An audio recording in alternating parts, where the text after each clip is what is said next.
Mute, except Brian.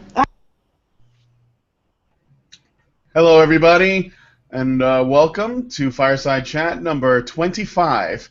As you can see, I am warm and cozy here in the heart of Mordor around the fire with Mykeru Media, or can we just call you Mykeru? It's Mykeru. Okay.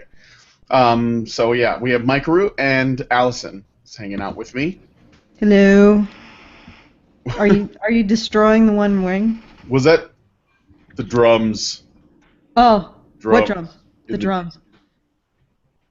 There's, I don't know. It's pretty dramatic though. Oh, do you mean the sounds in the background? That's just. Yeah.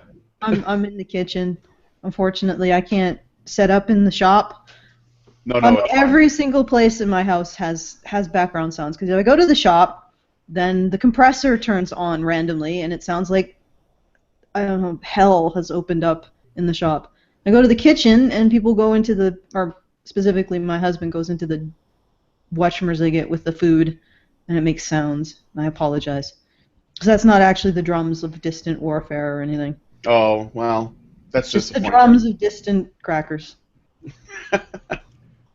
All right, so I guess since we always have new people coming, and we've had Mykeru on shows before, and he's been doing this a long time. But for people who might be new to this, I guess let's start with a couple of really basic questions. So, Mykeru, tell us a little bit about your icon. Like, where did it come from? How did you come up with it? It's pretty, well, it's iconic. Describe it a bit too for the people who. I'm going to put it on the screen so people can see it. Yeah, but for the people who are maybe listening after on a podcast, you might want to. Oh yeah. Anyway, I'll give a bit of a description. It's got these little round, golden lemur eyes on a cattle skull. That's obviously been picked clean by crows in the desert and baked to a fine whiteness in the desert sun, and maybe even polished by the sands. And then over top of a guy in a very smart business suit with apparently a machete behind his back. Or no, it's a trench coat, is it? Wrong. Just wrong all over. Oh my God, I apologize.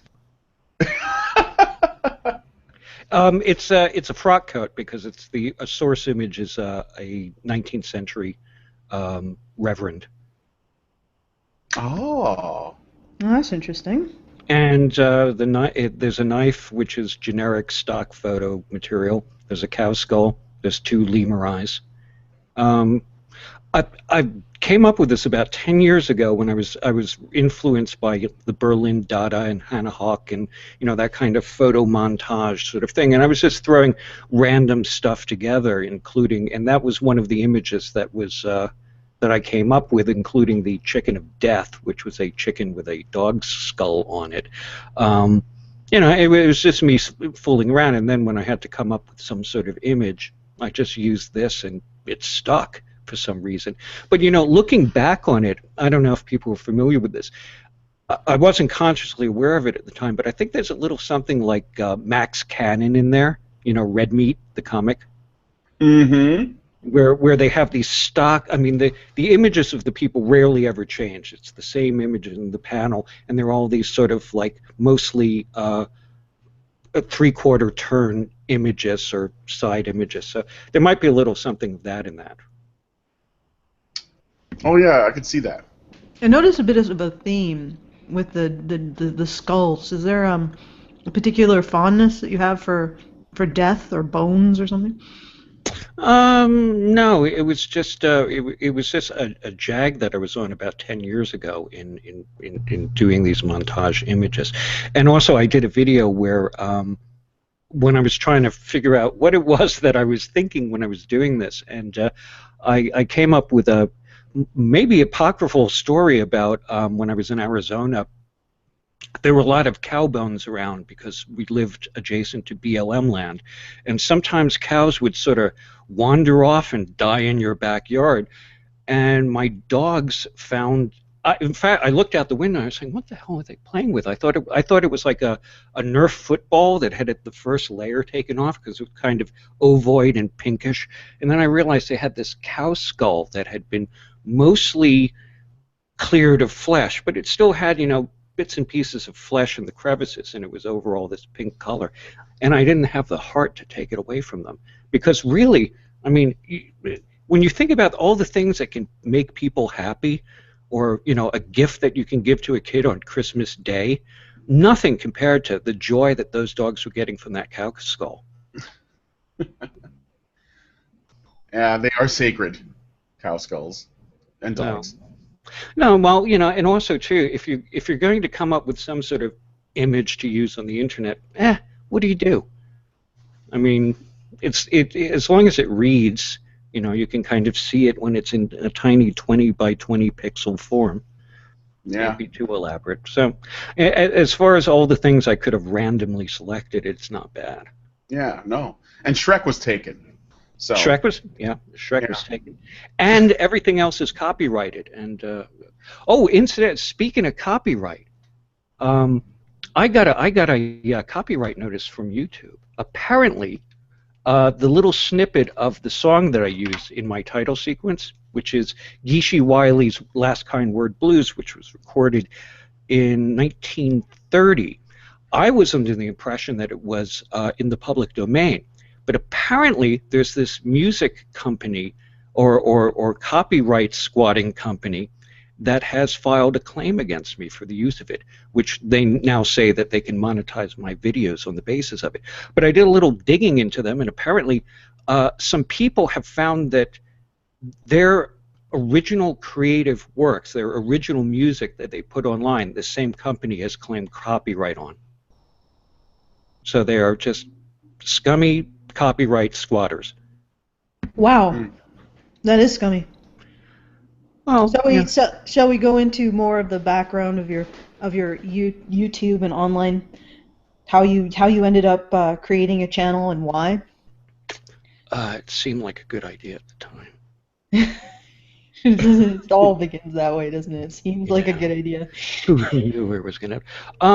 I was involved in the skeptical community for a long time. I mean, even as a kid, you know, as a kid you read all these books on the paranormal, and it all makes sense to you. But at the same time, you know, you read how, why, wonder books and stuff like that. So there's that essential tension between the pseudoscience and science and stuff that you know is real and is bullshit. And I became fascinated after the fact that I found things like, you know, the Bermuda Triangle wasn't really real. In the ways that people get this wrong. I mean, in the case of the Bermuda Triangle, I can attribute it mostly to incestuous scholarship. There's a couple of guys, Berlitz, Gaddis, the editors of Fate magazine, who just build on each other's stuff. It's this little incestuous Wurlitzer putting out claims about the Bermuda Triangle. So, I mean, that's what really interested me about being a skeptic, finding the ways that people's thinking can go wrong about this. But I was also kind of, in a way, sometimes doing skepticism is like being interested in true crime, because some people are just con artists, and because of that, they're fascinating in and of themselves. Uri Geller, Peter Popoff, the evangelist that was caught with a radio transmitter in his ear. So, you know, it's a combination of things. There's a bit of detective work, so it's engaging, and I like the minutia. So when did you were part of the skeptic community, and I assume also the atheist community. So could you give us like a bit of a personal timeline of how the atheist community, how you felt it evolved as the usual suspects attempted to creep in and change it to their liking, as it were? Well, you have to keep in mind that going into this, atheists were the least highly regarded group in American politics. People that were avowed Catholics or even Jews or whatever would have a chance to run for office, except not avowed atheists. And I'm talking about in the late 90s when these polls were done. So it wasn't a very well-regarded community. But then political inroads were made by the people that we now call the Four Horsemen. Christopher Hitchens and Daniel Dennett and Harris and Dawkins. And so there became a thriving online community of atheists. Like any other group, it's easier to talk on the internet. It's easier to exchange information. It's a little more non-judgmental. It makes communication that much easier. And so I was involved in that. But then, and the way that I describe it is, there are people who are in the atheist and skeptical community, and I won't separate them out, even though I think there's a big distinction between being an atheist and being a skeptic. There were people like Harris and Dennett and Dawkins and who actually did things. They wrote books. They did interviews. They were popularizers of the atheist point of view in much the same way that Carl Sagan was, and he himself was an atheist. And then you had people that were the internet-based, what I like to call third-tier bloggers. These were the people, and we see them a lot more now, who don't produce anything. They don't do anything. They just repeat things that other people say. And from doing this, some of these people, and I can think off the top of my head, P.Z. Myers and Rebecca Watson, they were able to get a little bit of famous on the internet traction from doing this. And I think the idea of fame and power and maybe a couple of bucks got to their head, and they figured, we don't need these people who actually do anything. We can take the whole thing for ourselves. And so there's a split. Now, is the infestation of SJWs, is that a real phenomenon? For some people it is. I think for other people it is a tool for a power grab. I have serious doubts that some of these people are actually the true believers that they make themselves out to be. And what we found is that being something or other on the internet, if you do it right, can be quite lucrative. Rebecca Watson has made a living on this. Zoe Quinn, who the only thing that she ever developed, and this is in gaming, but the same principle applies, who hasn't produced anything except this ludicrously stupid text-based game, but still gets introduced as a game developer. She gets $3,000 a month for merely existing. So there's some money to be made, but the problem is that these people have nothing to say. They have to up the drama. They have to pound on other people. They have to continuously decapitate the leadership of any organization to give themselves something to do. Because could you imagine someone like, I don't know, P.Z. Myers actually writing a book of the caliber produced by Harris, Hitchens, Dawkins, or Dennett? He did one book, and it took him 6 years to rehash some blog posts. So I mean, that's where we stand right now. We've got a bunch of people in the community that think that they have something to offer by offering us this snake oil. I don't know if that makes any sense. Yeah. No, absolutely. I just have one more question. I apologize, Brian, because I'm totally stepping on your paws. It's fine. Step. It's not fine. I'm sorry. You know what? I shouldn't apologize if I'm not going to stop doing it. Sorry, not sorry. Just, sorry, not sorry. Okay, I'll just be the kind. Well, I do actually have a question. Do you have any speculation on why the skeptic and atheist community isn't able to just tell these people and to your theories and conjectures? I don't even want to call them theories. Your pseudoscience isn't welcome. Well, aside from the fact of just abject cowardice, I think you can kind of see a split in the even in the atheist and skeptical community, which is, say, in atheism, you don't need a reason to be an atheist. You just need to have a lack of belief. But what is motivating that is of importance. Now, if you're a critical atheist, you disbelieve in God for a number of logical reasons, either that these claims about God don't conform to the external world, or maybe these claims about God aren't even internally consistent, so you can reject it on that basis. Then there's some people who just, theists used to say, well, you're an atheist because you hate God. And atheists go, oh, no, not that again. But, you know, for some people it's true. There was a large influx of people who came into the atheist community, and the only thing that I can figure out is that they call themselves atheists, aside from the fact that they're being trendy, but because they thought that, if not God, then religious people were cramping their style.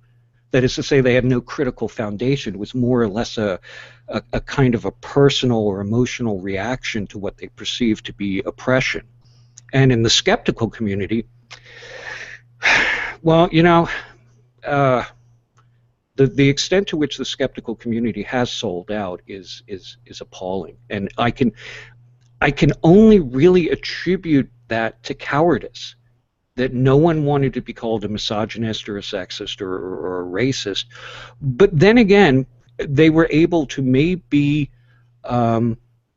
harness a kind of person that had already existed in the skeptical community. And it's similar to the person who is a non-critical atheist. This is a kind of a mean-spirited person. I used to see them at skeptical meetings. They were typified by this, you know, this kind of bloviating guy that was a third-grade science teacher, and so he just adopted the attitude that he can walk around in life telling everyone what's what. And to them, skepticism was a stick to beat people with. It was a way to show how much smarter I am than these stupid people.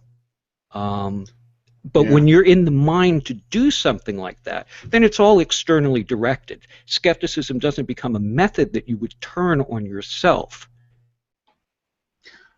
I was just, I just had a thought when you were talking about, and I've said this to other people discussing the reasons that people choose to be or become atheists usually falls into what I've noticed two types. One is the people who do so because it's just sort of a logical conclusion that they come to based on a lack of evidence, a lack of faith, you know, and just when your, you know, desire for truth basically where it meets, you know, these sort of more faith-based, mystic decisions, and people just make the choice. They say, well, that doesn't work with my principles. I'm an atheist, you know, because I don't believe in that.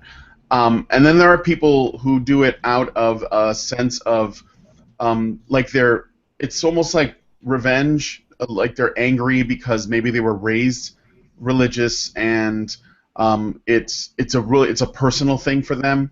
And I've seen that. For example, Lacey Green was raised Mormon, and I think in a very... You didn't know that? No, that makes sense. Oh yeah. So she grew up in a, you know, probably a really sex-negative household, and so it's almost like all of this stuff is a rebellion against that. And I think it's one of the reasons why, for example, when she does discuss religion, which isn't often, she's almost exclusively focusing on Christianity, because it's sort of, and you know, and the all of the stuff surrounding that, because it's related to her, you know, just her anger towards it, I think. And I've seen that with people like, I don't know that they had this, but the Young Turks do this too, where, you know, they focus on Western religions, and it makes me wonder if, you know, they're for example, I think Cenk was in an interview. He did a debate with Sam Harris over a long period about Islam. You remember that one? I saw that. Yeah, it was 3 hours. Yeah, it was like 3 hours long, and at the end he said, "I think I'm more of an atheist.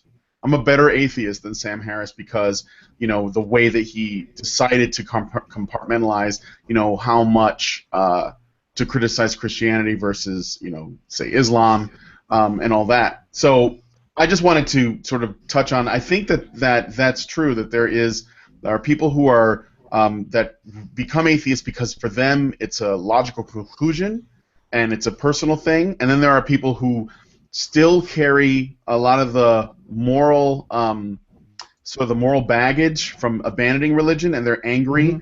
But they also want to replace morality. They want to. They think that from religion must come morality. If I abandon religion, then I need to get my morality from somewhere else. So I'm going to go with feminism. I'm going to go with social justice. I'm going to go with progressivism. I'm going to put these other things, and I'm going to use them to fill in that hole. Yeah, I mean, it's dangerous to kind of do armchair psychology, psychiatry on people, especially if you're not willing to turn around and do it on yourself. But yeah, there's something to that. I mean, I think it's not for nothing that Matt Dillahunty there's debate on exactly what form this took, but he was a religious person, and he was in religious studies in some form.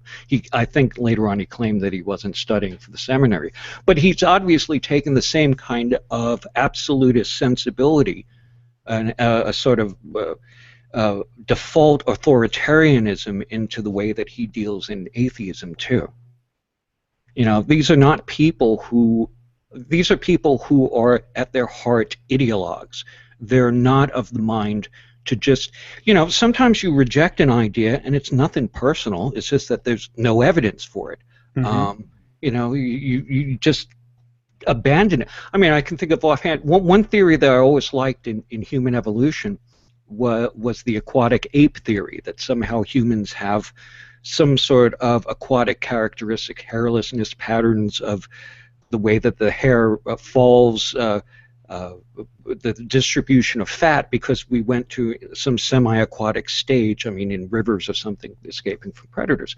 I like that theory. It's kind of cool, except when you really dig into it, there's not the claims don't really pan out. So you just go, well, I like that theory. It's wrong, and you dump it. I mean, you can't be married to ideas if you're going to be scientific or skeptical or even have common sense. Can I interject here, Brian? I just wanted to point something out. I think this is common with a lot of different ideologues. Like with the skeptic community, it's the idea that there's no concept that isn't sacred, that isn't available to be subject to intellectual rigor. That sort of I don't want to call it an ethical. Is it an ethical principle or just an intellectual principle? I don't know. One of the two. It's a principle. I think as soon as you put ethics into it, you're tainting it with something that it can't have. Okay, so an intellectual principle, or just a principle, period. Or just a universal principle. Yeah, really. But what's interesting is that you're describing people who want to apply this principle as a way to essentially undermine or feel superior to other people, but don't apply it equally to themselves. And I always find it interesting that the people who are part of I don't know if I want to call it a belief system, but a system of principles, who seem to selectively apply those principles to other people, but don't apply them to themselves. They all sort of fall into these same kind of problems, I think. Well, I think it's like you said before. It's a lack of rigor, because one of the hardest things to do in skepticism or related things like scientific methodology is to give that up. I mean, we're human beings. We become attached to the ideas that we like. We like the ideas that somehow confirm the biases we have about how the world works. So it's a mental discipline to be able to do that. And you can point to any number of scientists who were unable to do that, that held on to an idea far too long. That's just that's human nature. But the important thing in science and in skepticism is to recognize that about yourself and to make that concerted effort, and it is a rigor, it is a discipline, to not fall into that. And it's really hard not to. Yeah, it seems like there's a significant portion who will apply that to other people but not themselves. Well, I'm trying to think of just off the top of my head, aside from that little anecdote I gave, when was the last time I really just applied that to myself and said, I am just completely wrong about this. I'm kind of drawing a blank on it. The thing is, one of the things that I really dislike about this current crop of SJWs and other folks that came into atheism and skepticism in the gaming community is that they are completely without any sense of forgiveness or humanity whatsoever. I mean, they don't act towards other people with, it's like the thing with Dawkins, that he retweeted something that was making fun of feminists and Islamists, and they came down on him. And I was in a conversation a couple of weeks ago, and we were talking about James Randi, and James Randi, why he didn't take proper control of the JREF and other things that were going on. I said, the guy's 80-something years old. Okay, I can just interject, because I need to, first of all, SJW is social justice warrior, and you made a reference that even I don't know, JREF? Oh, JREF, the James Randi Educational Foundation. It is an organization that was formed by the magician and skeptic James Randi, and they had a forum, and I think they still do, but a lot of the people that you hear, like Rebecca Watson and that, came out of the JREF forum, where she, got a lot of play being the girl on the internet there. So anyway, the thing is, unless you take into account, the guy is in an advanced. I mean, you got to. One of the things is when you're even at my age, which is 50, I mean, it's not a case of time management. It's also energy management. You have to manage, what resources and energy you have. So when someone slips up, like even assuming Dawkins slipped up with some of his tweets, cut the guy a break. Could you imagine how busy he is? How much stuff he has going across his desk on a daily basis? Plus, he's physically unwell, and he's in his 70s. But the thing about social justice warriors and the call-out culture is that they are absolutely merciless. You were talking about people turning it around and looking at themselves. I mean, there's something that's innately inhumane about the entire exercise.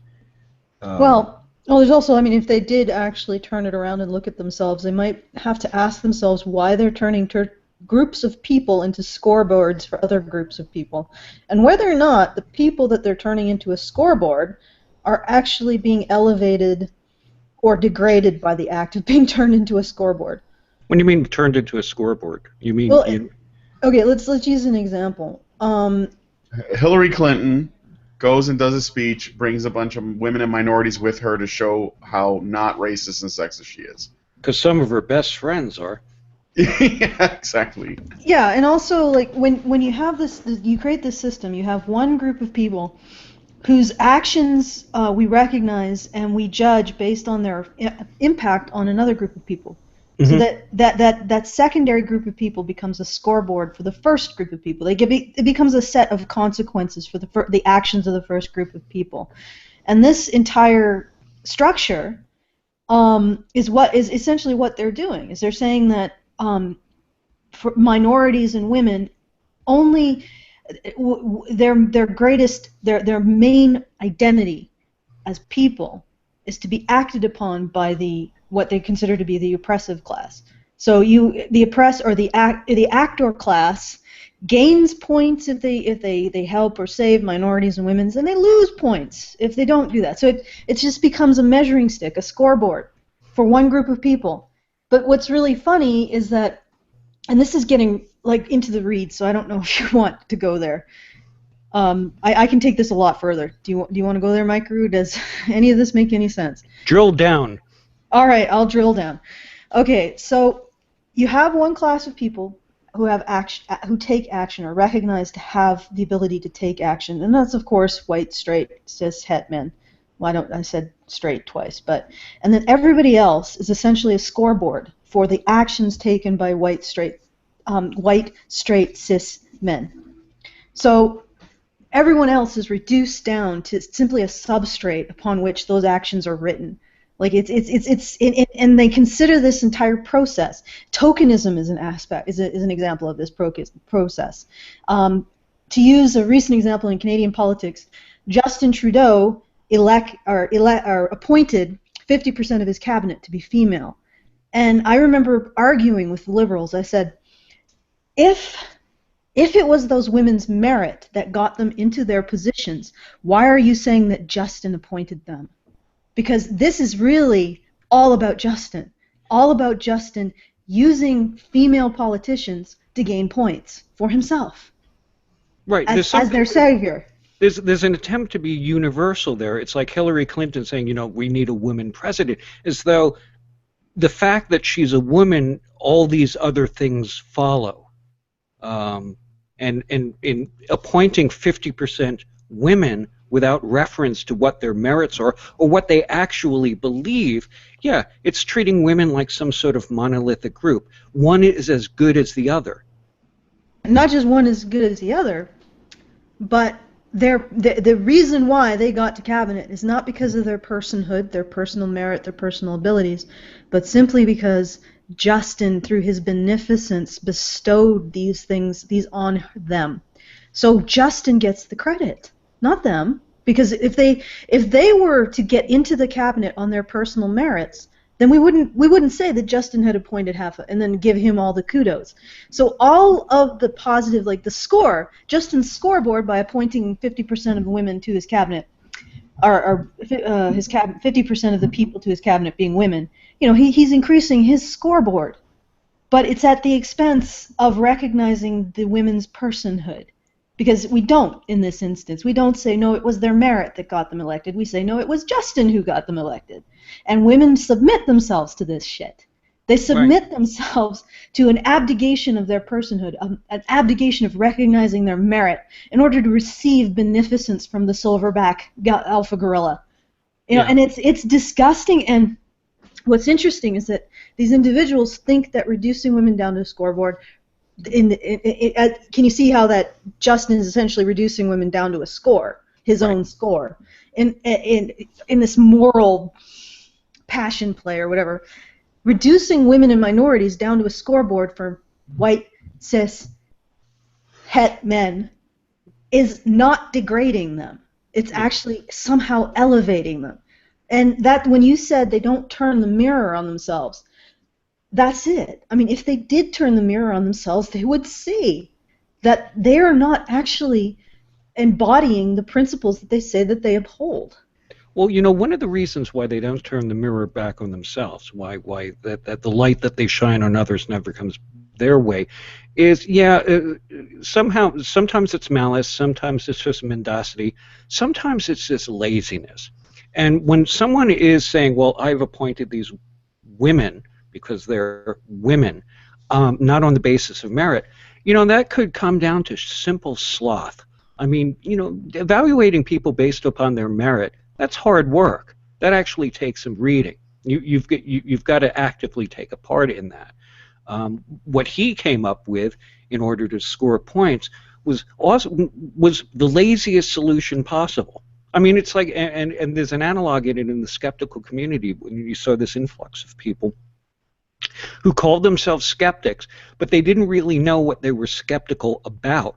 They just knew homeopathy was stupid, and they knew because they wore one of those little, science is cool necklaces. I mean, it's the laziest possible path you can take to adhering to a belief system. Oh yeah, I'm sure there was a laziness in it, but also Trudeau was expressing feminist sentiments and anti-Gamergate sentiments as well. He's the premier, I think the premier of Canada who was elected. Yeah. And during his election campaign, he expressed these sentiments. But I mean, it's the most pander for the least possible effort. Oh yeah, definitely. And like I said, if they actually took a look at themselves in the mirror, they would realize that Trudeau is stealing away the recognition of these individual women's merit in order to enhance his own ego. Right. And in the future, this is the problem with affirmative action. Whether or not affirmative action was justified or whether it's done any good is besides the point. It fostered this perception, which in a lot of cases was may be correct, in a lot of cases was very, very wrong, that someone was in a position not because of their merit, but because of the identity that was imposed upon them, or the identity that they adopted, that you were a higher because you were black or a woman or whatever. You know, in the long run, and when you look at it objectively, that's a great disservice, especially to the people who actually deserve to be in those positions. Because even if they got in there by merit, there would be that perception, which is, you know, maybe a little mean and idiotic, that they only got in there because of identity. The way you could look at the progressive stack is this. You know how, have you ever gone to those like Chuck E. Cheese or those places where you get those tickets and you play games for tickets? You ever heard of that? Yeah. Where have you been hanging out? Well, I was a kid. Like, you know, that okay. used to be like the highlight of my life, or not highlight of my week. And you know, my parents would be like, let's go to Chuck E. Cheese and you can play with the games.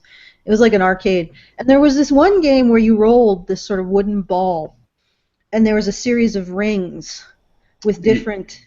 Oh yeah, I know what you're talking about. Yeah, and there's a little net or something.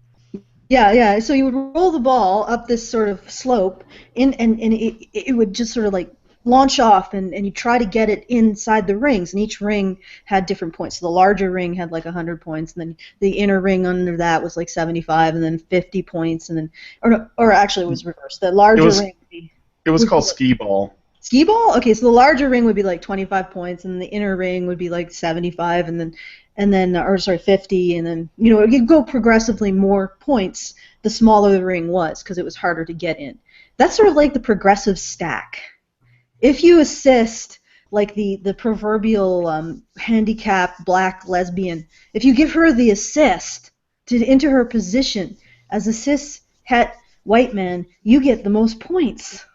Mm-hmm. I find that maybe I'm off in the reeds here, but I find this whole concept hilarious. That you reduce people down to a series of points, a hierarchy of points, and you get more points. You know, it's like this person. If you would give them the assist, if you lift them up and carry them down to the touchline, you get more points for that. If you are the apocryphal default human being as they define it. Anyway.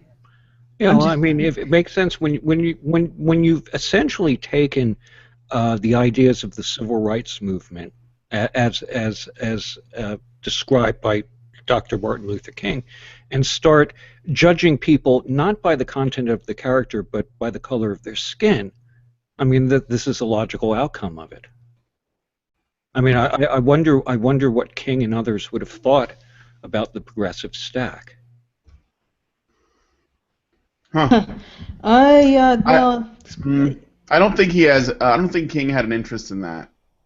I think that he just wanted, you know, to fix the relations, perhaps some state involvement.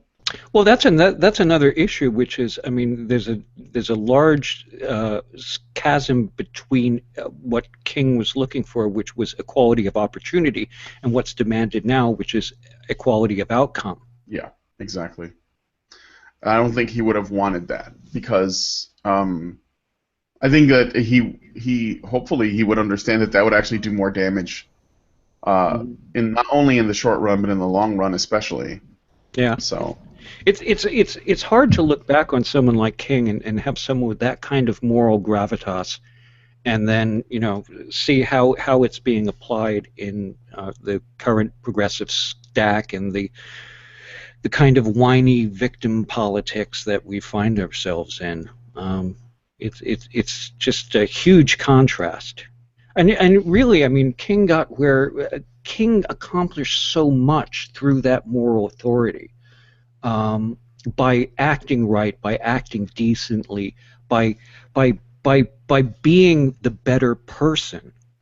You know, when Bull Connor turned fire hoses, and you know, the thing is that people would let injustices go on forever. You know, the thing that helped along the idea of gay marriage in the United States wasn't so much any kind of esoteric arguments about rights. It was the concrete cases of people who, when faced with end-of-life issues, you had people who was someone's partner for 30 years, and they weren't allowed to make end-of-life issues because their union wasn't legally recognized. And what happens is that people, the ordinary people who may have no dog in the fight, cis, het, whatever people, whose actually their opinion kind of matters in the zeitgeist, look on this and say, that just isn't right. And the same thing happened with King. Ma and Pa TV dinner sitting in front of the TV, and then they see peaceful protesters having fire hoses and dogs set on them. And they say, that just isn't right. And that's where the change comes. I don't see in the current crop of SJWs and victim politics where you have people shutting down other people's speeches, where you have that horrible scene outside of Warren Farrell giving a talk on men and boys, with protesters blocking people's entrances, spitting on people, calling them all sorts of things. I don't see where the "that just isn't right" comes from. I mean, in that extent, it's so self-defeating. But the thing is, the reason why they can't do that is because they would need to be better people to do that, to have the kind of gravity that Dr. King and the people who fought for gay rights did. Yeah. And they're just not better people. Speaking of not better people, tell us about the slime pit and how you got involved with it. I don't even remember. I just when I started doing videos, someone just turned me on to this. It was a forum that was founded by I've just blanked out on her name, Abby something or other, who had a blog on Science Blog, and when this whole sort of social justice thing broke through, people started commenting on it, and it just grew into a forum. And for the longest time, I think it still is a great repository for people who are following the sort of, maybe not activists, but observers of the strange lion country safari that is the social justice warriors. Mm-hmm. I haven't posted on the slime pit for maybe a year and a half, 2 years now, after a little falling out over who did what. The thing is that one of the things that social justice warriors are really exemplary at is throwing money at problems. When someone like Karen Stolz now, who made stalking and sexual harassment claims against Ben Radford, she got $60,000 from people donating, just simply so that she could pursue legal action, which she never did. And I had started trying to raise money for Radford, and was called to task because there are some people whose default position is that there's something that's ennobling about doing nothing, and I don't necessarily agree with that. They also like throwing other people's money at problems. Like if they either do donations, or they ask for changes in legislation to increase taxes, or essentially to start programs, which inevitably means spending other people's money. But yes, they like the idea of throwing money at problems, whether it's theirs, something that was given to them, or someone else's money entirely. Yeah, well, in the case of Karen Stolz now, I mean, these were personal donations that were people making because they completely bought into her narrative of being this abused woman. And then when you actually dig down into it, it seems more of a case where she was rejected by the guy, and ain't no one was going to reject Karen. Nope. Okay, so just to clarify the situation, so they gave her $60,000 in donations to pursue a legal option. Was there anything that she give you? Did she give any updates to actually having done that? Yeah, looking back, I'm trying to.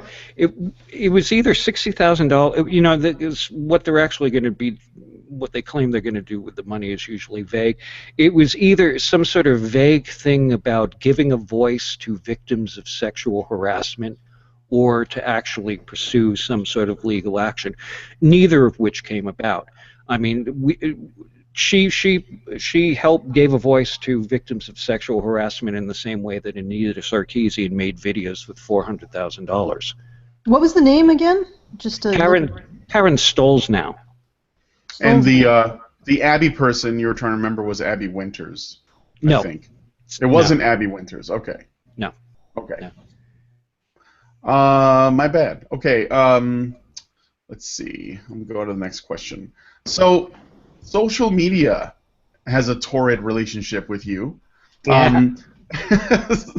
And I understand that you are currently Abby Smith. Abby Smith. Okay. Yes. All right. Okay, I'm actually looking at Karen Stolznow's. It says a legal fund. The funds for this campaign were used in the defense of this lawsuit. What the? So she was sued? Yeah, well, actually, it was first to give a voice to victims of sexual harassment, and then Ben Radford, and somehow, and in no small part about in him being helped by people on social media who kind of drilled down into the story that she was telling. He decided to bring legal action against her. I mean, because his reputation was besmirched, but in the end, he didn't follow through, and she was able to pocket the money. Wow. And I see that what's interesting is, well, of course, on this particular setup, I bet she can't close it at the end. Because we do our fundraisers through our own platform. Usually when we get the amount, I close it off. Because I don't want to. I actually, one of my greatest fears is to put on a fundraiser and then get millions of dollars, and then people will be like, "Oh my God, what did you do with that millions of dollars?" I'm like, I just wanted this amount to do this. I don't want any more. I don't want to have to answer for it. That sounds horrible, but anyway. But it's like she got double the amount that she was asking for. Mm-hmm. Yeah. That's pretty impressive. Yeah, well, you know, the thing is that the one thing that the social justice warriors and related to the kind of victim feminists are good at networking, and when you look at it as really just kind of a money-making operation. I mean, they don't very often. They're not distracted by, well, like I was saying before, by actually doing anything.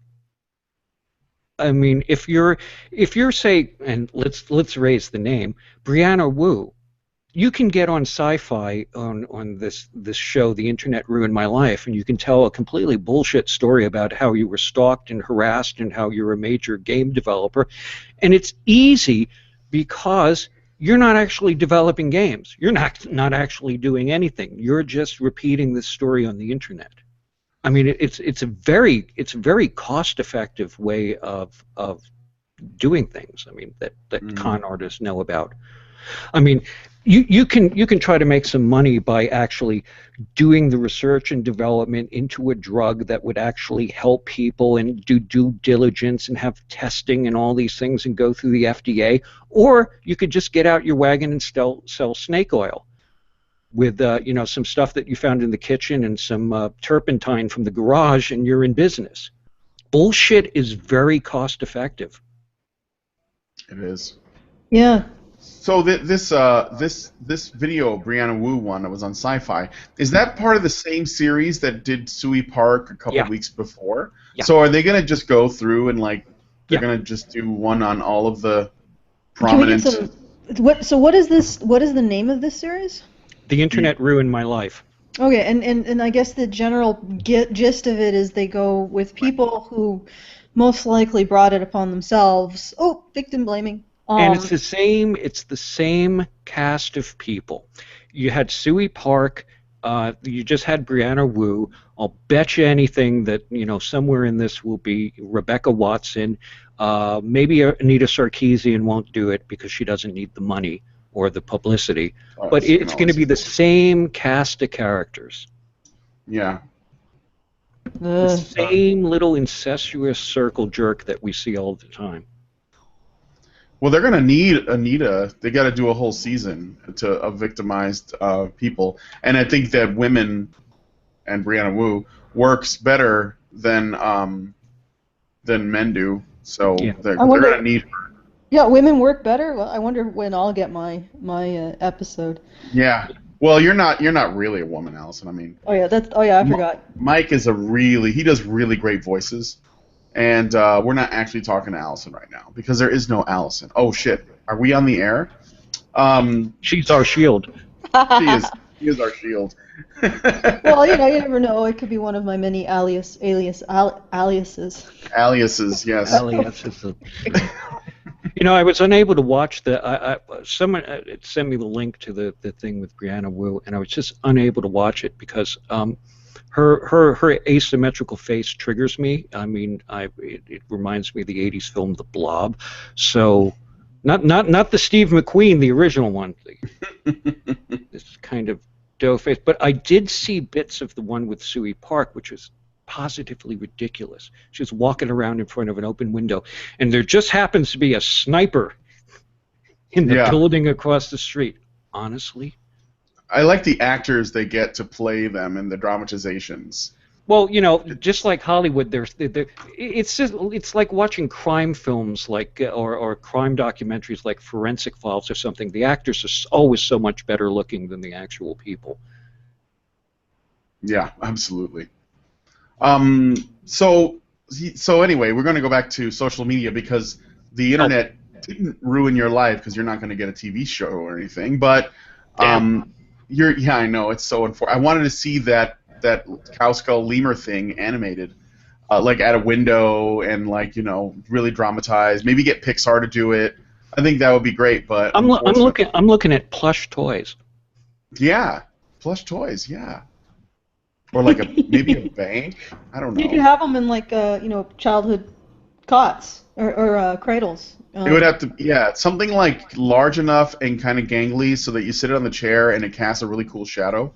Yeah. Across the room at night. You just get a doll with the big staring lemur eyes and the cattle skull, and make sure to give it to your nieces and nephews and your sons and daughters because that'll help. It's so damn cuddly. Yeah, it's so and then we can have and then 20, 30 years we can have this completely fucked up generation that look fondly on that little plush toy. Yes. And when they're laying there on the couch, doped to the gills, talking about their problems, it'll all fall into place. All of it. So social media. Yeah, so Twitter. Oh. You didn't. Is that still around? It still is for the time being. But tell us a little bit about what happened with you. I guess it's just Twitter, but have you had any issues on, say, other social media platforms aside from that? Well, I had a little blurb when I was trying to join a Google chat, and for a while I thought maybe I was sort of semi-shadow banned, but I haven't seen anything. But there was a posting on Reddit's Kotaku in Action subreddit, which deals with mostly Gamergate-related SJW stuff, and someone posted that they were warning people that Twitter was actively banning people for poking fun at Brianna Wu. And he wasn't actually banned, he was suspended. But it wasn't the first time I've heard this, that somehow Brianna Wu is one of the animals who are more equal than others when it comes to Twitter. And it makes sense considering the new Trust and Safety Council, which is headed up by her stage name is Del Harvey, one of the people from Perverted Justice. But people apparently, and I'm one of them, were banned from Twitter for making fun of Brianna Wu. I mean, really, that's what it comes down to. Wow. Well, okay. you just don't poke your superior the Twitterati in the eye, I guess. Sometimes. Well, see, here's the problem, which is Twitter's rationale for doing this is saying that it was a form of targeted abuse. That is to say, it's abuse which they delineate very specifically as kind of threats and harassment directed at someone. it would be like, you call someone on the phone and call them an asshole. That's targeted abuse. But the thing that's actually happening is that Brianna Wu apparently has unblocked a lot of people that she had blocked so that she can monitor their Twitter accounts, so that she can then have her surrogates put in a complaint of harassment. So it's not a case where you get banned from Twitter by talking to Brianna Wu. You get banned from Twitter for talking about Brianna Wu. Mm-hmm. So yeah, even if you're doing it outside of her and she's basically scanning, looking for people that are expressing themselves wrongly. Right, and I don't know if it's just specific to Brianna Wu. That's just my experience. There might be other people that have the same sort of special place in Twitter. And I've been trying to figure out why it is that Twitter is doing this, because it does, from any kind of marketing sense, it doesn't make any sense whatsoever, except if since their stock, well, it's been rebounding slightly, but their stock really bottomed out, and the only thing that I could think is that they were doing this so that they can kind of turn to corporate and say, see, we've made a safe space for you. I mean, if we made a safe space for these people, we can make a safe space for your products. Yeah. That was, oh yeah, so I guess to put it lightly, privilege has its downside too, apparently, because you are privileged, so according to them. Am I? That's, yeah, I mean. No, I'm not. It depends. It all depends, because I'm a commuter cyclist, and as soon as I put that helmet on and get on the bike, any kind of privilege I may have evaporates. I mean, really, if you want to, if you want to be a moving target. Actually, I've got some great video from my helmet cam of various encounters that I had with drivers. And I had one driver, I was approaching a crosswalk, and he was about, oh God, he was like 50 feet away. And I went through the crosswalk, because I stopped, went through the crosswalk. And he comes barreling up, and maybe from 30 feet away, he lays on his horn. So I turn around, I say, what's your problem? And then the crosswalks cross the street again, so he waits for me at this crosswalk. And out of the car comes this big black guy who generously offers to kick my ass. And me being of Scottish-Italian descent, I've never turned down an opportunity for a good ass kicking. So I invited him to leave his car and everything. But wherever I may be on the progressive stack, it immediately goes out the window as soon as I put on a bike helmet. So I am actually really, really oppressed. Oh, well, then we should donate to your Patreon. And also, too, because of Lycra shorts, I am considered to be a default homosexual, because apparently from reading comments online, there are people that seem to be fixated on guys' asses in Lycra. All right. All right, then, where do we go with that? There we to the next question. Okay, so were you always critical of feminism and SJW behavior, or is this something that developed over recent years? Well, it depends on what time period you're talking about, because when you deal with what we would consider to be second wave feminism, which was mostly about equality of opportunity, absolutely no one disagrees with that. In fact, there are some people that would like there to be even more equality of opportunity, like women to register for selective service and things like that. But no one has a problem with that. So when people say anti-feminist, that's kind of a misnomer, because no one,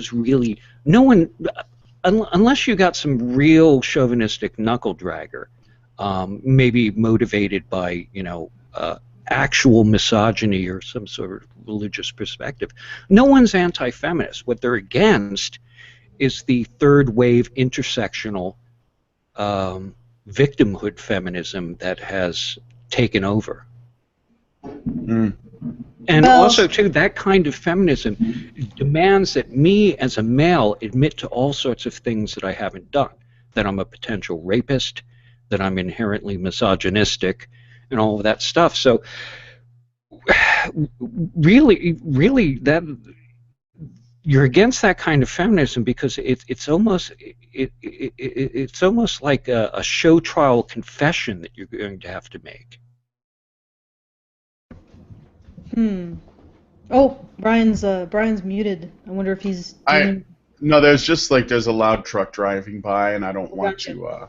Well, I was going to say that I think a lot of the idea of almost inability to recognize the male half of the equation when talking about equality has been present in feminism from the beginning. It's just each wave exemplifies it more and more and more. So that's my position I would take. However, I would agree that if you define feminism in the definition of the dictionary definition, wanting equality between the genders, equality of opportunity, then I don't think there are very few people in the world who would not the world, but very few people in the Western sphere who would say that they are against equality of opportunity for men and women.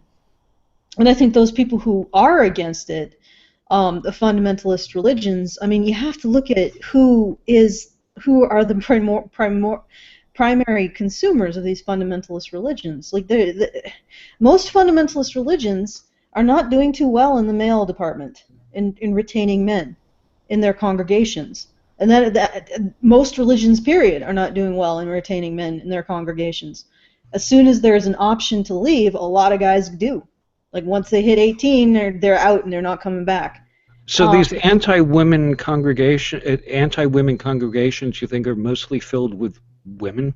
Yeah. Well, if you look at the statistics, I mean, it depends on which religion you're talking about. I think the only religion that's increasing in male membership is Odinism, and that's one of those sort of neo-pagan, made-up religions. Yeah. Yeah. That probably just offended a whole bunch of people.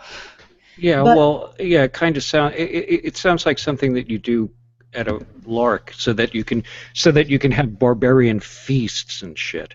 Yeah, well, it's probably a lot of the aspects of that religion is about, you know, roasting a pig and you know, having sword fights with dull swords and stuff like that. But that be that as it may. Eating a roast with your hands and a knife, and that's it. Yeah. I could go along with that. Yeah, but be that as it may, yeah, fundamentalist Christian denominations throughout the U.S., including, I believe, fundamentalist churches, but I'd have to double check on that. Pretty sure. Are losing men. Men do not like Christianity relative to women. Do you think it's a case where it's not so much then that men want to control women, but women are being controlled by other women, or at least women who want to control them? I would agree. I would actually say that it is. I think in a lot of cases, a lot of these religious edicts are ways of women managing their jealousy over each other, which is why you see a lot of the prohibitions are directed towards the young and attractive women who, let's face it, command considerable sexual power within their communities. Yeah. But it's like, for the most part, I can't get behind the analysis that these religions are patriarchal or male-favoring, when men are the ones who try to escape. You know, why would they want to get away from things that are supposedly favoring to them?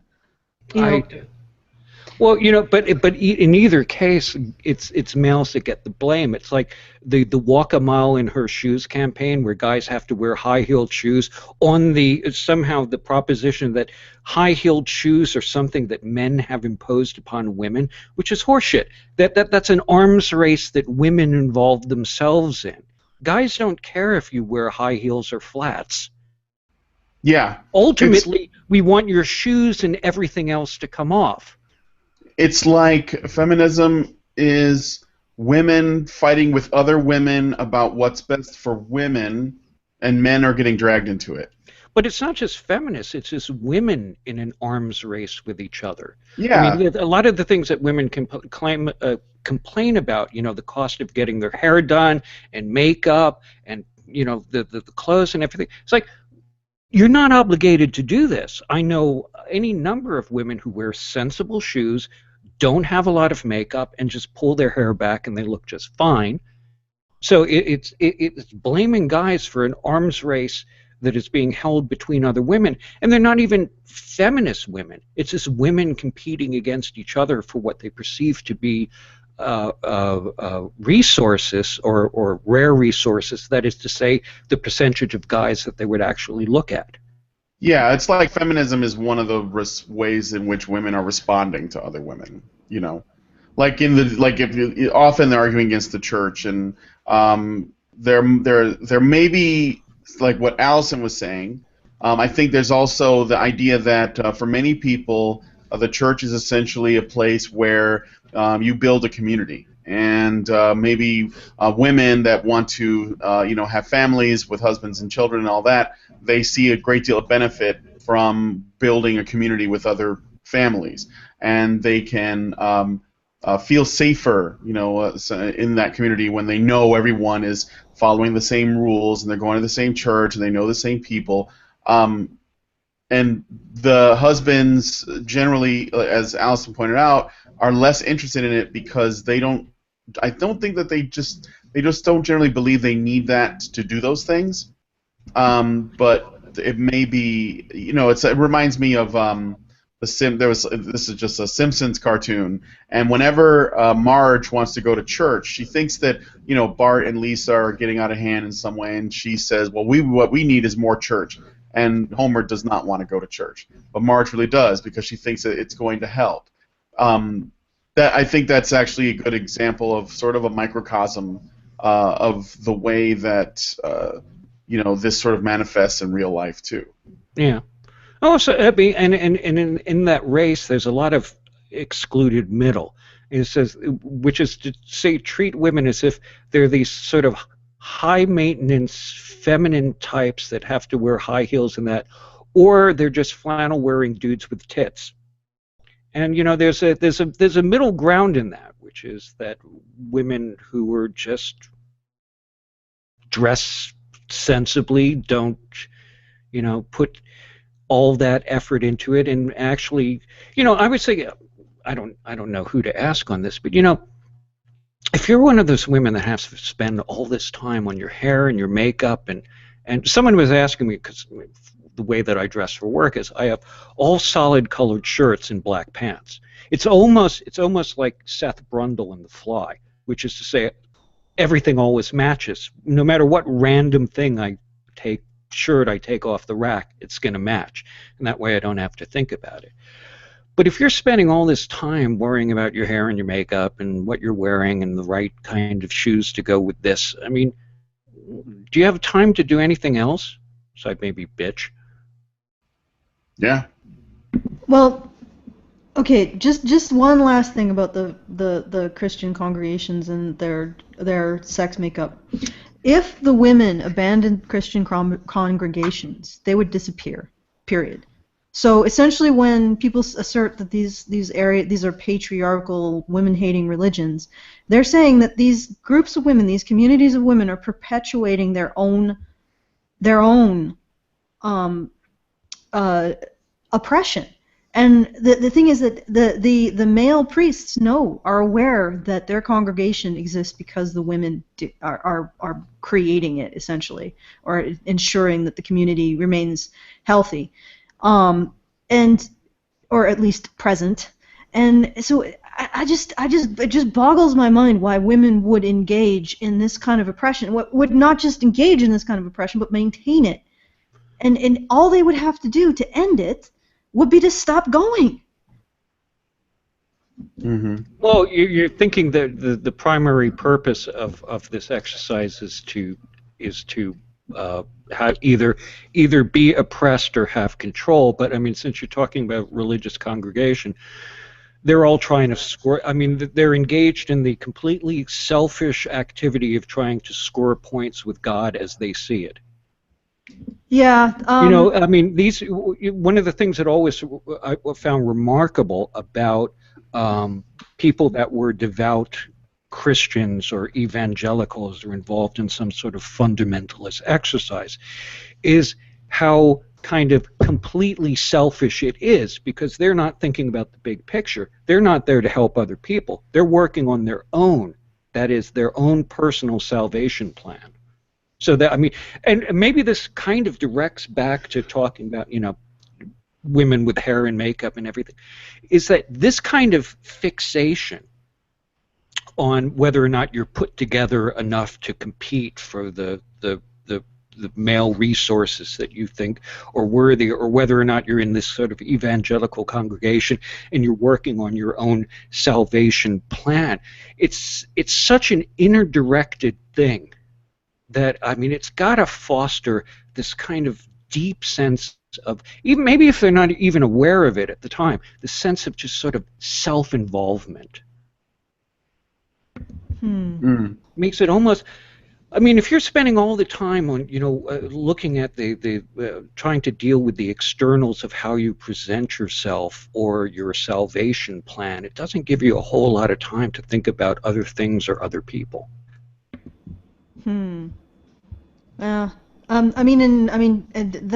would be the one, like you were saying. It's sort of fraught to do armchair analysis of other people's motivations and stuff. I would say that there is the distinct possibility that this is something that's going on. Especially when I was saying, I mean, a lot of people advance principles that they don't hold in their own lives. I mean, if you actually read what Jesus said, it seems to be remarkably. Sorry. We don't know Jesus said any of that. Yeah, or what is alleged that Jesus said. If you read it in terms of a moral or a philosophy of how to live your life, it seems to be much more about trying to curb the excesses of selfishness and self-involvement. So, I would imagine that if they focused on really embodying the principles as opposed to posturing over them, there would be a different result. But like you said, armchair psychologizing is probably armchair analysis. It's interesting that you bring up, it's stuff that shit Jesus said, which is, in order to be any kind of religious person, not even a fundamentalist, even a moderate, maybe more so if you're a moderate or reform, you have to overlook a lot of stuff. I mean, it's just this constant exercise of picking and choosing. I mean, you look at the good stuff that Jesus said, where he was talking about peace and love and Sermon on the Mount. You ignore the stuff that when he says that he's not there, he's there to bring the sword, and there will be gnashing of teeth, and this is a generation of vipers. It's this thing where you have to go in and pick and choose, and you get the same thing with the ideologues, and specifically towards feminism, or third wave intersectional feminism, where people start saying things like, well, not all feminists are like that, because I've decided to pick and choose that stuff I like, and I'd like to see what would happen if, say, well, aside from feminism, but in Christianity, if someone decided to take everything in the New Testament and just put it into practice, accept all of it. Yeah, well, it's like how soon before they got it, they ended up in the back of a police car. Yeah, the thing is that these are questions of ideology, personal violation. Like, I mean, if you believe, if you label yourself a feminist or a Christian or a skeptic, how much do you have to take on the behavior and the writings of people of that group, and how much do you have to disavow? Like, these are the questions that constantly plague my mind as well, in terms of the one identity that I've taken on in very specific circumstances, which is a men's rights activist. And I mean, here's the problem, which is Christianity is an actual dogma. It's a set of beliefs. If you're going to be a Christian, you're going to believe this, and the other thing. Of course, there's different flavors of it where they pick and choose different stuff. Atheism isn't supposed to be like that at all, but we got that with Atheism Plus. In order to be an atheist, you have to have this dogma, you have to believe in this, which has absolutely nothing to do with atheism. And that idea started to taint the skeptical community too, where you started having people think in terms of skepticism plus. Skepticism isn't an ideology. Skepticism is a method that you should be able to apply to everything objectively, without looking. That is to say, when you're looking at something skeptically, you're not supposed to say, this is true because I like the consequences, and this is false because I don't like the consequences. The consequences are irrelevant. You're not supposed to have an ideology. You're not supposed to have an agenda. You're not supposed to say that we're going to believe this piece of bullshit because it fits in with our concept of the greater good. But we get that, which is, so you've got this ideological tainting that goes on in groups that really shouldn't have it. On the other hand, third wave intersectional feminism is at its very core dogmatic. It's an ideology. Mm-hmm. Well, since I brought up men's rights activism, All right. we like I've known you since the Great Poster Teardown, even before that, which you did the. Don't talk to me because you hate men. Don't talk to you because you hate men. Oh, you hate women. That's right. Yeah. I'm sorry. Maybe I was just trying That's to. like I never even heard that sentence before.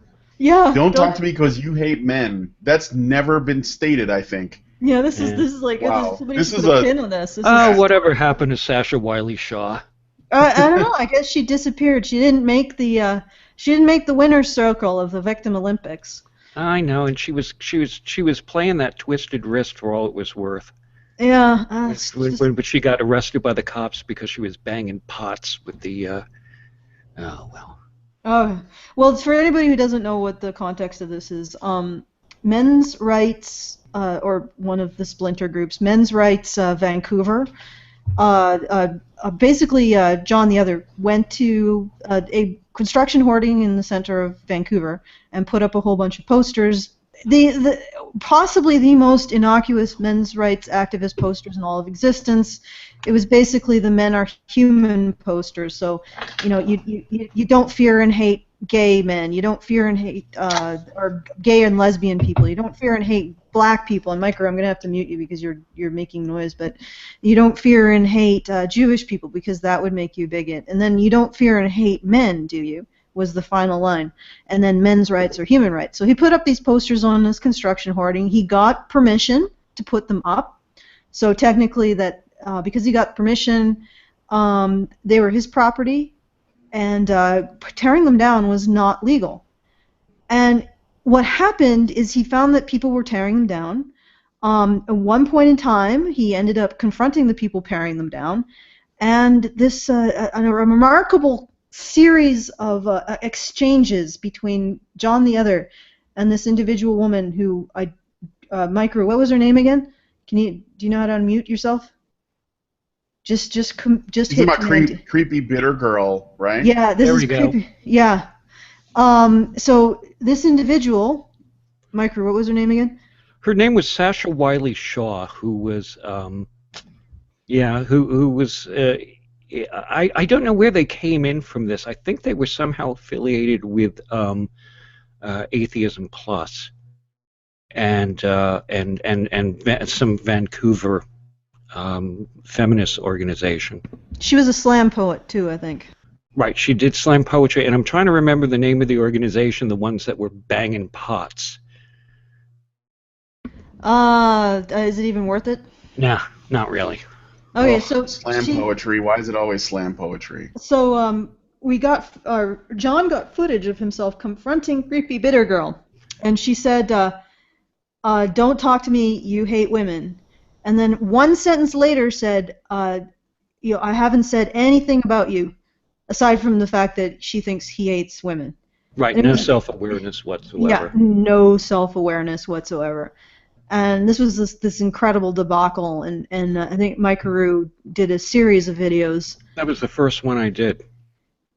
Because someone turned me onto this, and John, he was he had the presence of mind, which you should do in all situations nowadays, videotape everything, because when they got into their safe space and started giving reports on the internet about what happened, it radically differed from the actual footage that was shown. I mean, they made out John to be the aggressor. When they were waving around box cutters or Stanley knives and you know, but as much as a bunch of limp noodles could, trying to physically intimidate him. But the thing is that the little the baboon shrieks and giggles were what sort of like when you listen to it, it's like, yeah, this is despite the fact that they don't look that physically intimidating. The sheer number of them and the fact that they're doing that sort of bizarre sound that by ducks. Yeah, they're creating that bizarre sound that humans make when they're in a state of potential psychotic violence. Yeah, I wasn't even. I didn't know A Voice for Men. I didn't know anything about men's rights in Vancouver. I was just getting into what was happening with Atheism Plus, and I mean, this footage appalled me because not only apparently John had a running battle with these people tearing down posters before. And had reported it, and so they were actually as much. I assume they were kind of reconnoitering the spots where he would put posters so that they could immediately appear and tear them down once they thought he left. It just so happened that he still was there when they decided to take the posters down, and it was appalling because I mean they like to use these terms, but their sense of privilege and entitlement was appalling. Like you said, they had this sort of giggling idiot attitude towards you would think that someone who was decent and had the background of someone that was raised in civil society would realize that maybe you descending upon a single person putting up posters in a group, harassing him and tearing them down, and then making little giggly noises when he objected because, well, what is he going to do about it, really delineates you as the sort of major asshole who could only be produced by a society of luxury and plenty. Yeah, well, to me, you could tell that John was pretty nervous about that whole situation. I would be too, yeah. Yeah, I would definitely. Like I said, that giggly sound. It's so dissonant with the actual actions that are going on, and it sort of speaks to some sort of being in some sort of weird emotional state. Yeah. Where what I would have been afraid of is some of the women present taking advantage of their privilege to throw a few blows and you being unable to do anything back. And then of course if you retaliate, then these kind of white knighting guys would jump you. You could see how this could have gone south pretty fast. Oh yeah, and they were obviously being provocative. I mean, they were doing things like cowards do in a pack. Yeah. But but the important thing about that footage is, and I didn't realize it at the time, but that was like a template for all of the SJW, social justice warrior, and feminist dogpiling that I've seen since. They operate in packs. They're very giggly when their issues, their problems, their sense of oppression is very, very serious. You have to take it seriously. Your issues are something that they can laugh at like assholes. What we were saying before, absolutely no sense of self-awareness. Even while they're engaging in behavior reciprocity.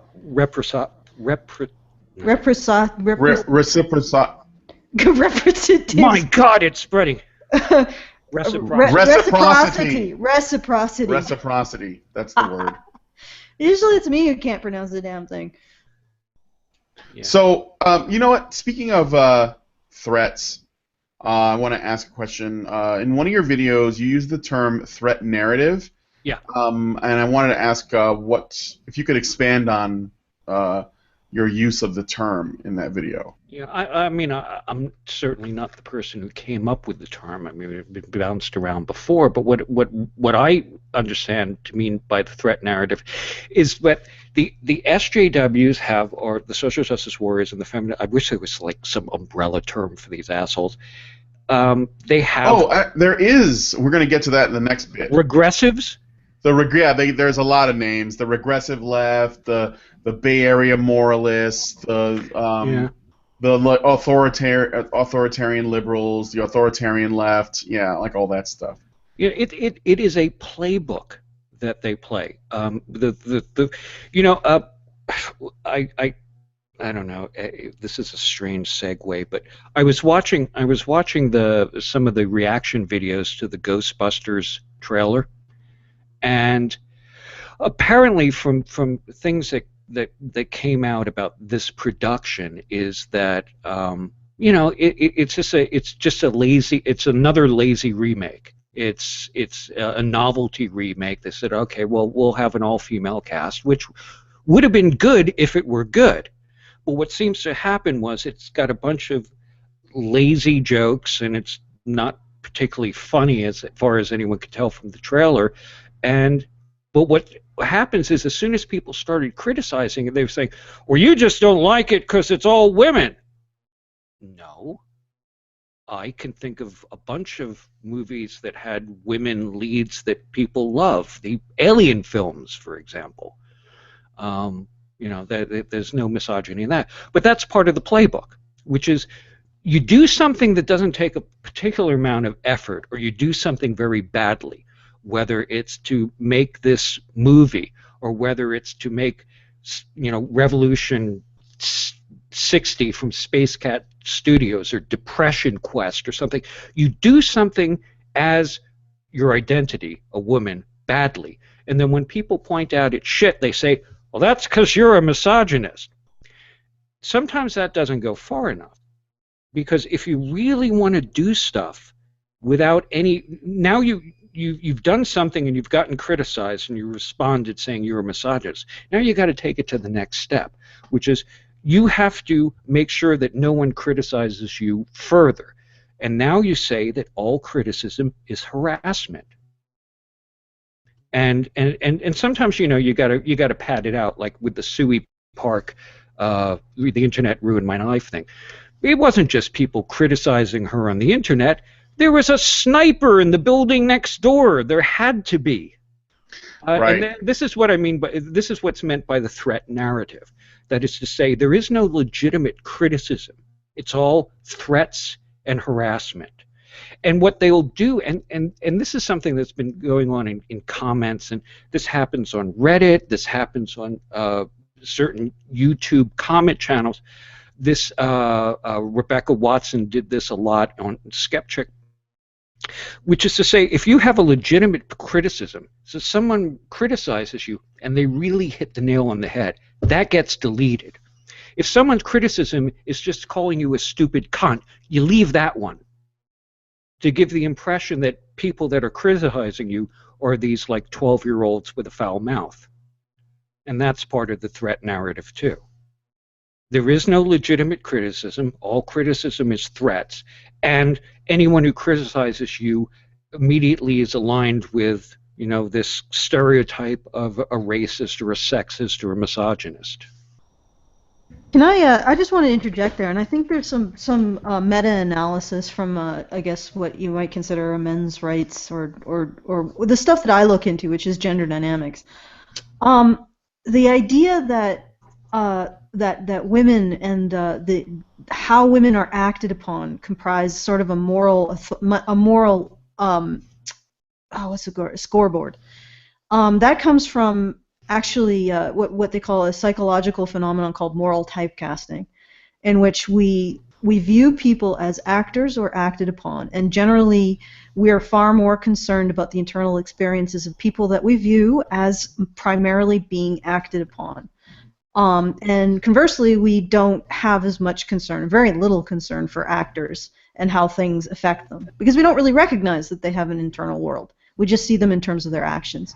And this dichotomy sort of maps pretty well onto our gender roles, or the perceptions of male and female. So what they're doing is they're exploiting a fact that women are viewed primarily as being acted upon, primarily in terms of how things affect them, their internal world, and how they experience them.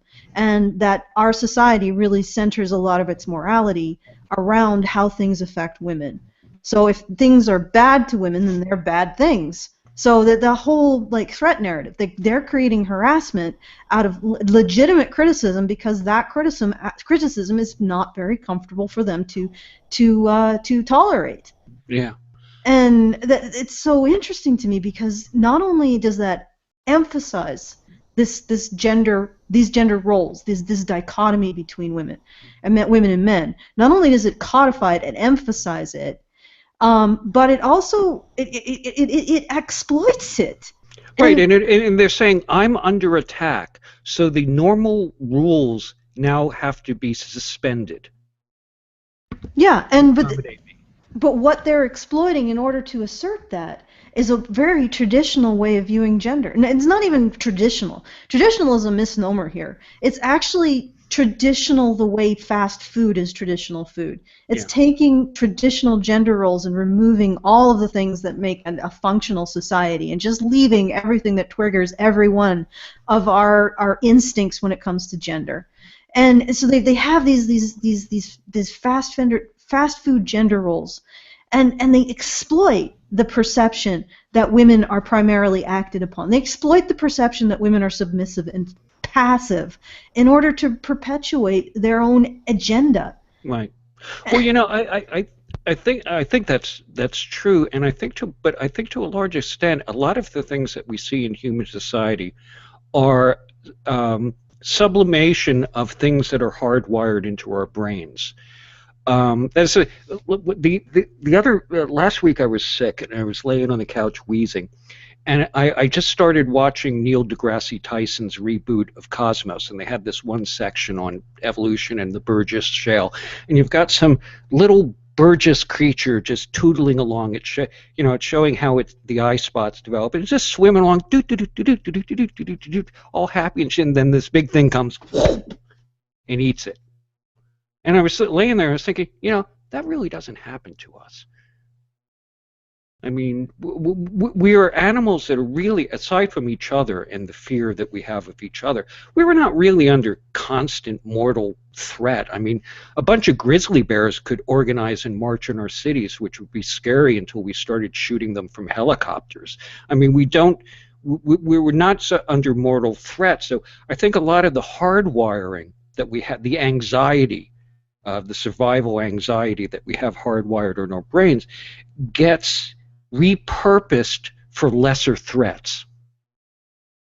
Yeah. And so you have phenomena. It's like, you've got guys that are gaming, shooting at each other in Call of Duty and things like that.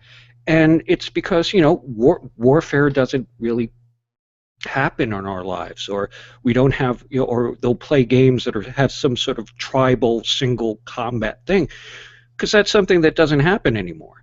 And I think women may be taking a vigilance that came from evolutionary necessity when there was real threats, and then applying it to things that are really non-threats, just because the pathways are there and need to be used. Yeah, and I think that a lot of these individuals exploit specifically the pathway that, protect the women's. Yeah, it's like the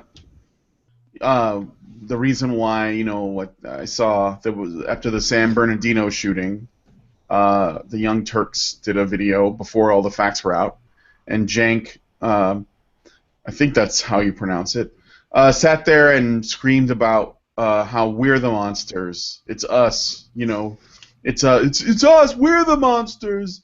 We're the enemy. And he was like, I don't know if he was just, either being hyperbolic or he was actually trying to foster the climate of fear for Americans. But it was essentially another way of like pointing at a predator and saying that's the predator, that's the enemy.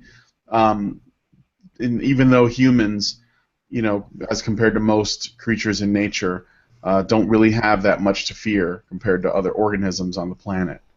We really don't. No. No, just stupidity from other people. So. No, I mean, and part of it is it's not just the technology that we've created, which makes us just invincible. I mean, remember one time I was out camping, and there were these black bears that were outside the tent, and you could hear them popping their jaws, which they do when they're kind of agitated. And I was tense. You know, there were a bunch of other people, and then I realized, oh wait, I have a shotgun. Mm-hmm. Which would if things really went down with this bear, it would probably not end up well for it. My biggest thing would have to, you know, deal with the fact that I shot this thing in the face and felt bad about it. Yeah. Mostly now what we do, and if you look at, I mean, if you scroll through a cable channel, there's so many of these forensic shows about, you know, the Nightmare Next Door and Forensic Files and you know, Paula Zahn and everything, and it's just because we need to connect to the idea of being predator and prey. Because but I'm trying to think, you know, aside from the anecdote about some guy posturing when I was riding my bicycle, I can't remember the last time I was under a mortal threat.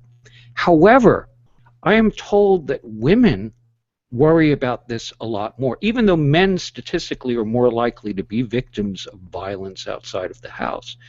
Women fear it more. Yeah.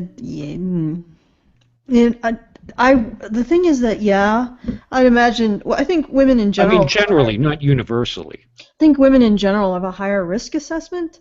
Yeah. But, like, when you actually find out the statistics, the reality is that men are actually...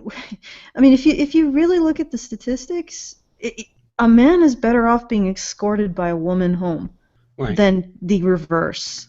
Because the fact that she's even there is protective, because people won't attack a woman.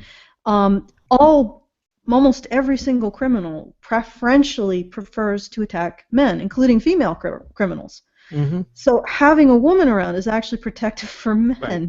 Well, I'm not talking about reality. I'm talking about self-perception of the danger one is in. Yeah, but at some point, women have to just look at the fucking statistics and take their fates into their own hands and make the decision. You know, if men are not going to be scared, and if it's more like me walking a man home than him walking me home, then why should I be that concerned?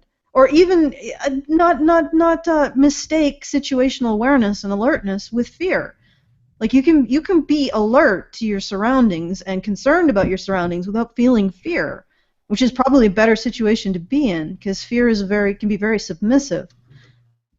And you know, it's like at some point women have to ask themselves, do I want to carry this asymmetrical burden of fear? And what's interesting is I actually had that experience.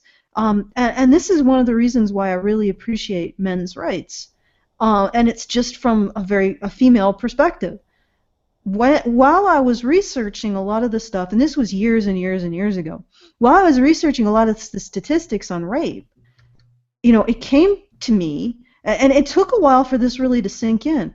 But when I saw the statistics and I looked at the sort of the statistical chicanery that feminist-influenced researchers had gone through to not only inflate the statistics regarding the rape of women, but also deflate the rate at which men were in danger of being raped, and not just by other men, but women as well.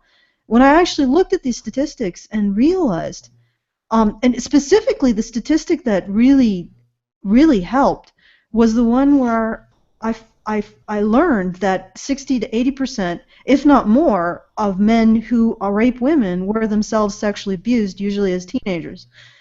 And when I read that, and usually by women, like adult women, when I read that, and all of that sort of filtered into my subconscious, and it took a while because I was researching for years before this happened. I remember walking across an empty parking lot, and it was evening time, so it was a dark, empty parking lot, and it was not in the most safe neighborhood of the city. And I remember feeling afraid, and I was like, "Oh God, I gotta look around, make sure that no guys following me, blah blah blah." And then I thought, you know, for some reason, it just that thought.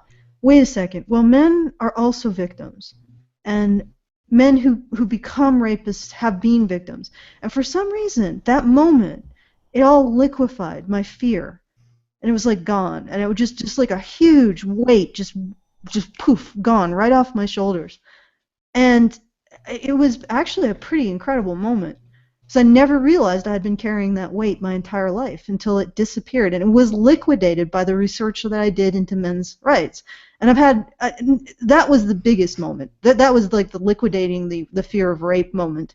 There have been others, like just liquidating all the other baggage of fear that you're expected to hold on to as a woman. But you know, the thing is where that baggage is coming from, and there's this really interesting book. It's by David Barash.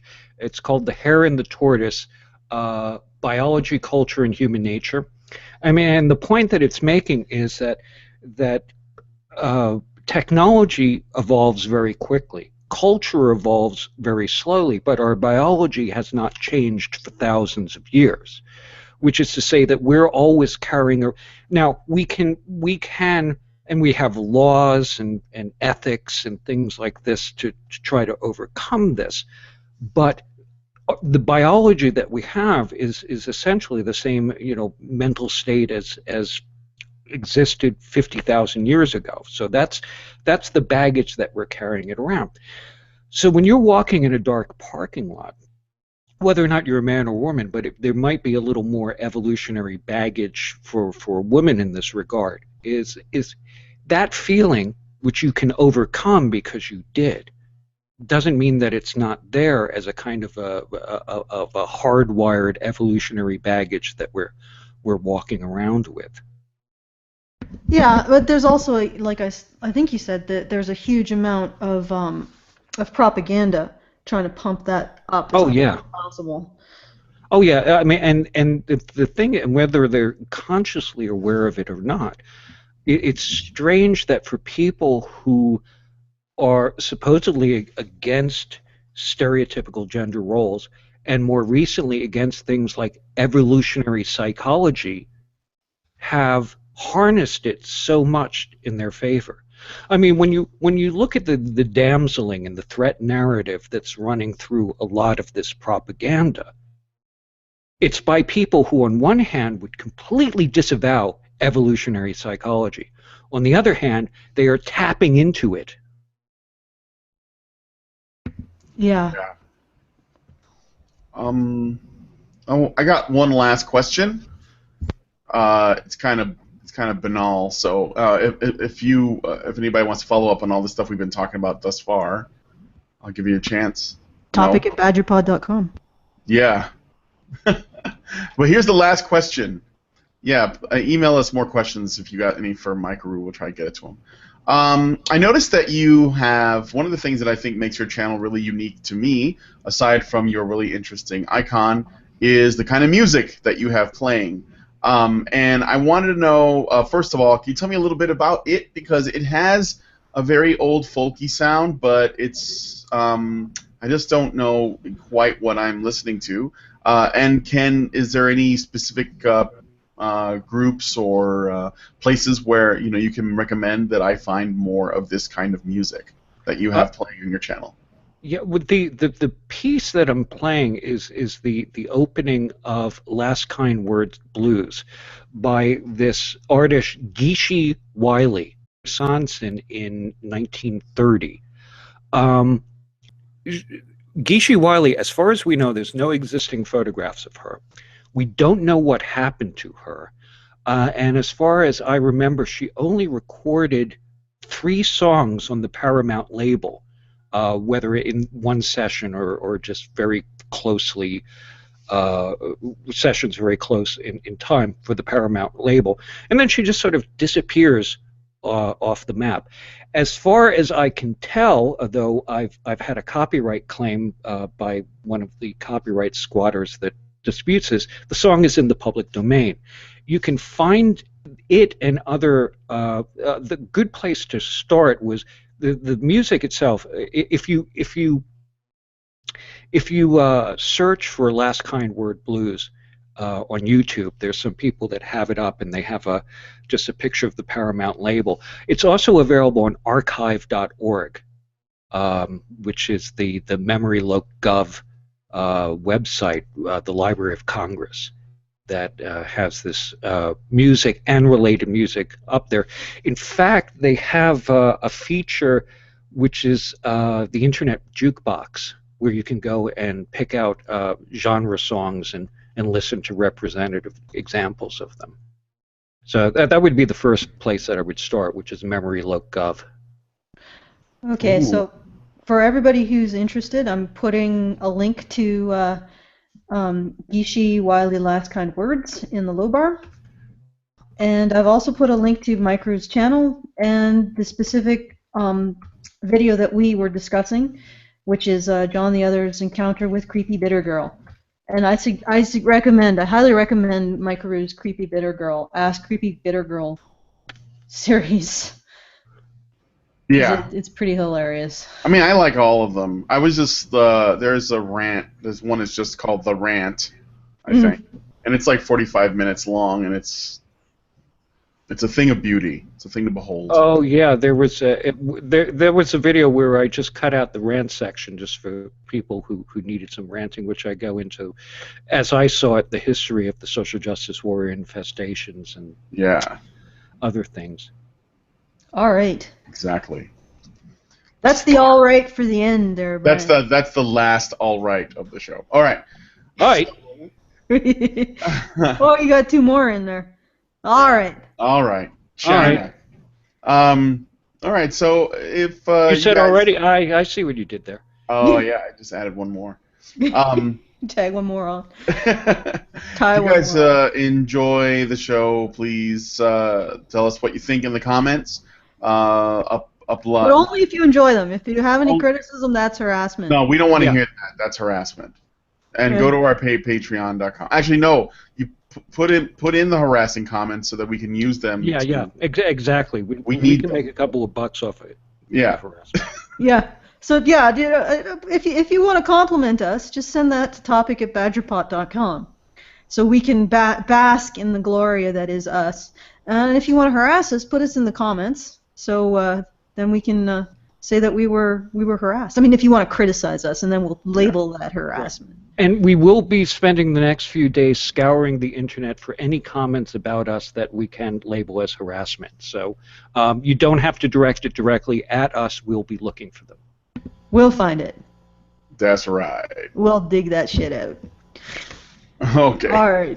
Yeah, but if you do enjoy this content and you want to support us on an ongoing basis, you can go to www.patreon.com/honeybadgerradio.